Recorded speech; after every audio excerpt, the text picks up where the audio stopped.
Tubers, welcome back for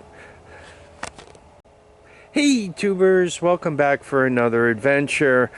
So why don't we drag this Honda ATC up to the garage and spend a little time with it, see if we can't bring it back to life. Okay, so what is this rig? If you take a look here, you'll see the serial number. If you go to the 10th digit, you come up with a dog, a D. That means it's a 1983. If you take a look on the motor right there, you will see 180. That means it's 180 cc's, and you see the front suspension. So, and the humpback whale here. This is a 1983 Honda ATC185S. The interesting thing about the 185S, it was actually faster than the 200S, faster than the 200cc Big Red. It was faster off the line, and depending on how long the race was, faster than the ATC200, the big tire version. So this was a nice bike. It was a little bit underrated. A real nice bike if you could get it. I bought it for $300, and in my mind was parts, right? Do I have $300 worth of parts here? And it came up pretty quickly as a yes, because the tires seemed to more or less hold air. The gas tank is real nice. I mean, this could be cleaned up. It'll still be a little tough looking. And the recoil appears to be good. This recoil is interesting. It's not the right one for the machine, and you could tell there's no compression release here, and this thing does have a cable style compression release. Now, the story I was told on it is it died from sitting. But if you smell the gas, here, give that a quick whiff. Ah, smells great, doesn't it? It actually smells good. I'm not going to change out the gas. Anyway, he said that it died from sitting, and he couldn't quite rebuild the carburetor. So it came with the carburetor and the cable. By the way, this kind of throttle and the cable, that's, you know, more money for the parts. He says the headlight worked, but it strobed.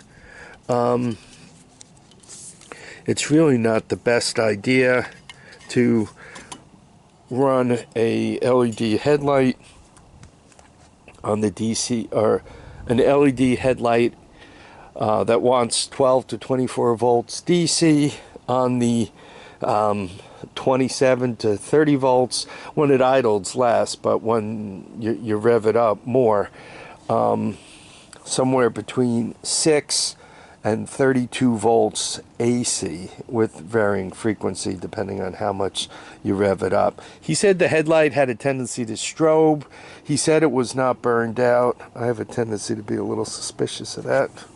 These things are also hard to come by, the grommets for the gas tank. Boy, I'm finding all kinds of good news here. Pushing it up here, it was very hard to push. So what else could be wrong with it? I don't know if you guys could see kind of the space right here. The rear axle is mounted in this thing cattywampus. It's crooked. And if you look at the bolts on here, this one and that one look okay, though the adjuster's missing. I don't know what the heck happened here. The other one seems to look okay also. You guys could see it's got a welded shifter. I think while the carburetor's off, it wouldn't be a bad idea to do a quick compression test on this thing. Let's see what the numbers come in at, and then we can move forward. I'm going to bring this thing back to life, though I may waylay the gas tank to another all-terrain vehicle that's a bit better looking, a bit more deserving of it. For you guys who really know your stickers and so forth, is that the right sticker for a 1983 185S? I don't know if they just kind of went with the sticker on the S series 200S and 185Ss, or if that's actually a 200S recoil that's been, or 200S gas tank that's been put somewhere else. Anyway, let me get this thing ready. We'll do a quick compression test on it.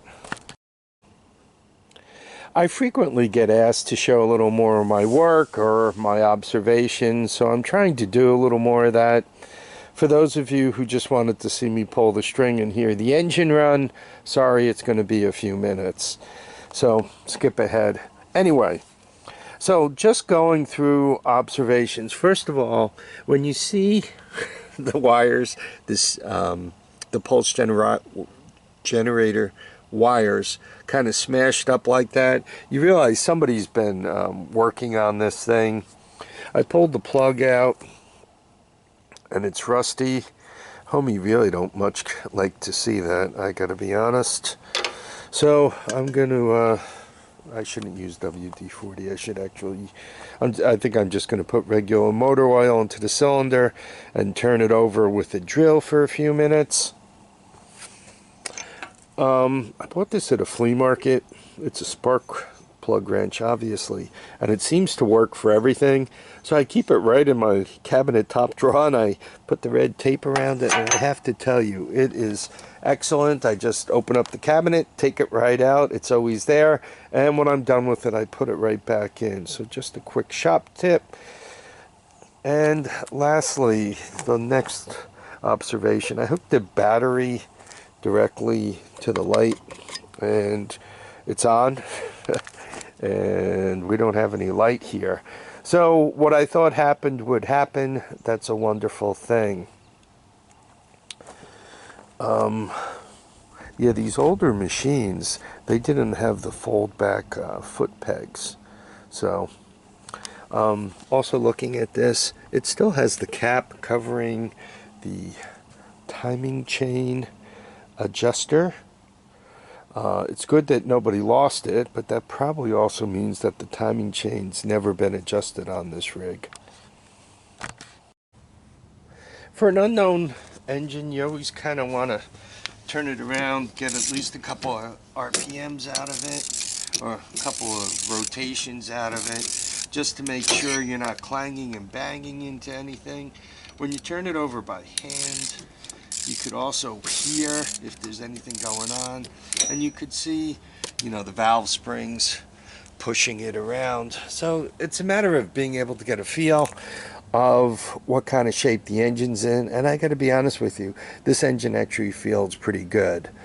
If you work on a lot of engines, you begin to get an idea of what's going on. You can sense it. Now I did put some oil in there, so you might see some mist squirting out the side there. I also like to turn them over with the drill before I put the plug into them, just to move the oil around, make sure everything's feeling good. Right, and this seems to be a happy motor. Okay, it's compression test time. I hit the compression release. If not, this thing fights me pretty good. You want to turn counterclockwise, and let's see how she does.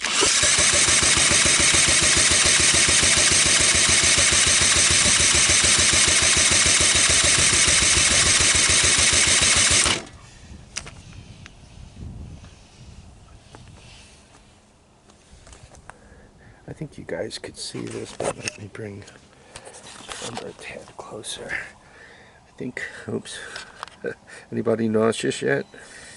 I think you guys could see it came in around 100. That should be more than enough for this thing to start. And what's last? The spark.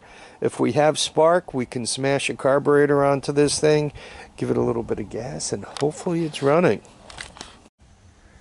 So I'm going to try to show you the spark. Hopefully this works. I find a lot of times I turn the engine over, and even though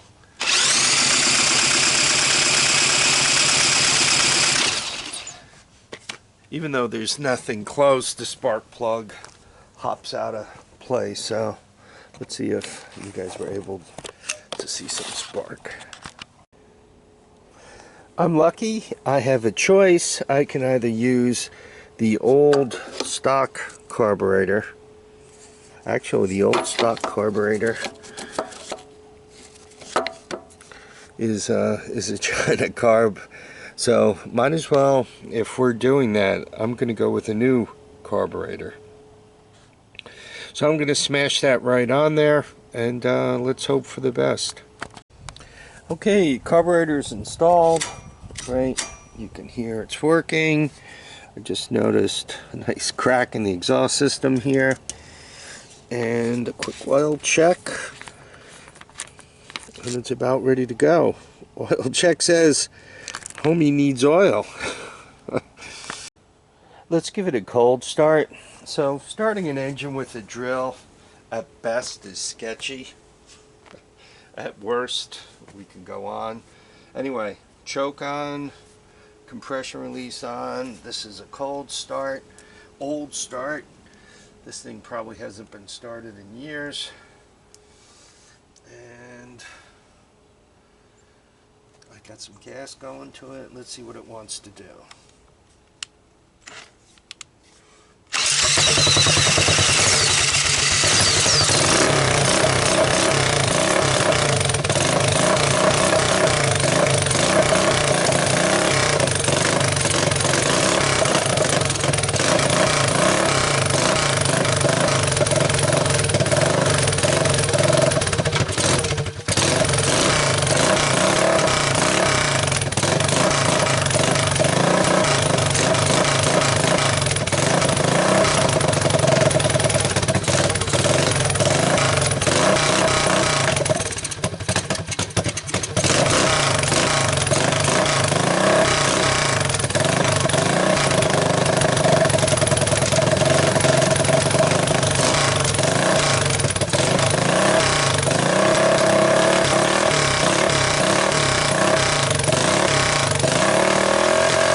That I kind of popped it into gear and it went forward.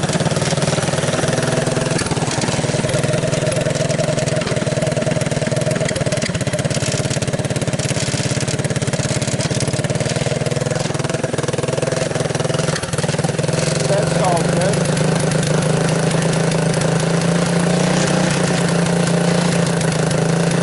Probably running out of fuel now.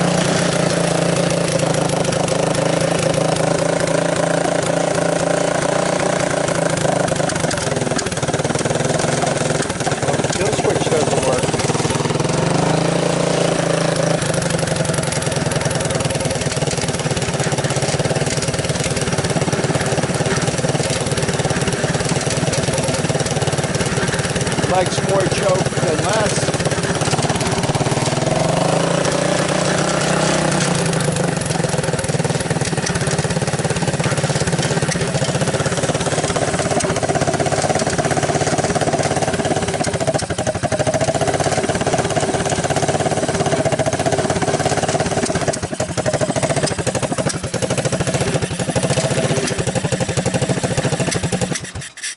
There we are.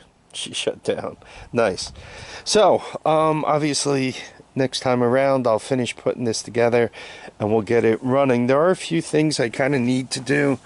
I'd rather not ride it, you know, bare ankle. But you see the way that cage is torn up like that? Now your problem is if you don't straighten those out, if you don't kind of bang them down or re-square them, those have a tendency to grab on to the dogs.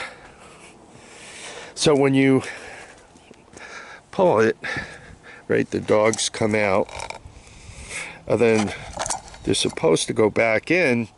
Well, if that kind of grabs a hold of a dog, it starts tearing your dogs up, and you don't, you know, nobody wants their dogs ripped up. So that should come off and get fixed. It took quite a bit of oil. It's not smoking, which is a good thing, and it's not dripping, which is a better thing. I don't mind if they smoke a little bit, right? They're old enough. So I'm happy with that. The motor sounded good, but it was a little, even after warmed up, it was a little twitchy. Maybe that carburetor needs a little adjustment. Used to be that you bought these eBay carbs and they were adjusted right on the money on purchase. Seems that nowadays they need a little more love and attention than that. You know, whether it's moving the needle up or down, or tweaking the idle mixture. So some of them even need a rebuild. You go into them and there's fur, you know, little fluffy stuff in there, kind of in the needle valves and all, little fluff, like feather fluff. So I don't know. Anyhow, I hope you guys enjoyed this video. I really I tried to take the extra time to do some better camera work and so forth. Let me know what you think. Give me a thumbs up if you liked it, and if you didn't, give me the down, and tell me why. Being told why is more important than anything else. Anyway, I want to thank you all for dropping by to watch and comment and subscribe. Please remember to keep your feet down, your heads up, and get out and enjoy each and every day. Bye now.